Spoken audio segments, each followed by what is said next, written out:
most people, Memorial Day means a long weekend, but for the families who showed up at Lake Murray this morning, the grief they carry doesn't take a day off. Our Megan Gagnon joins us live in studio with more. Megan, how did people honor our fallen heroes in Leesville today?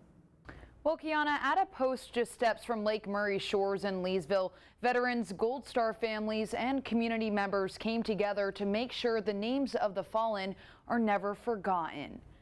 Now, dozens gathered on the shores of Lake Murray this morning, not for the holiday weekend, but for the reason behind it.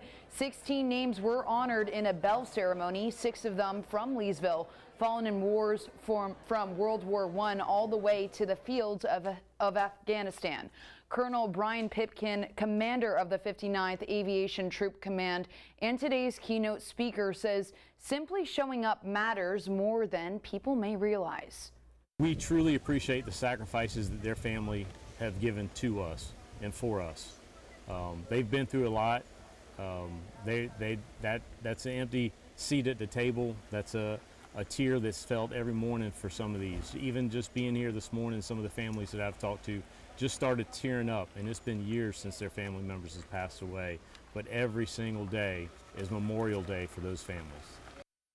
Now, Colonel Pipkin says the best thing anyone can do today is find a veteran and simply say thank you. In studio, I'm Megan Gagnon, Watch Fox News, Local First.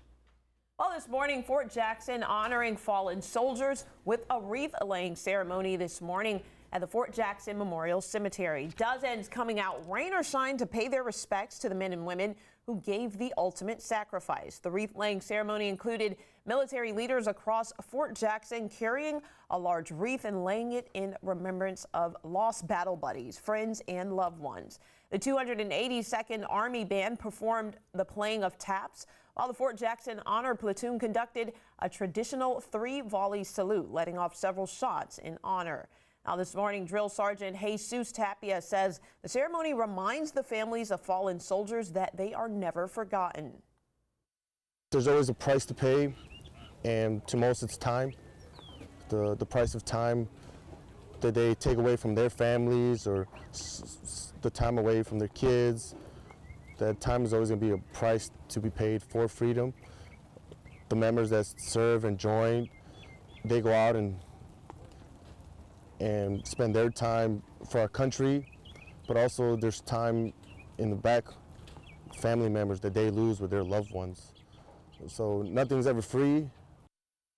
Now, this year, the annual event also comes right before the military's 251st birthday.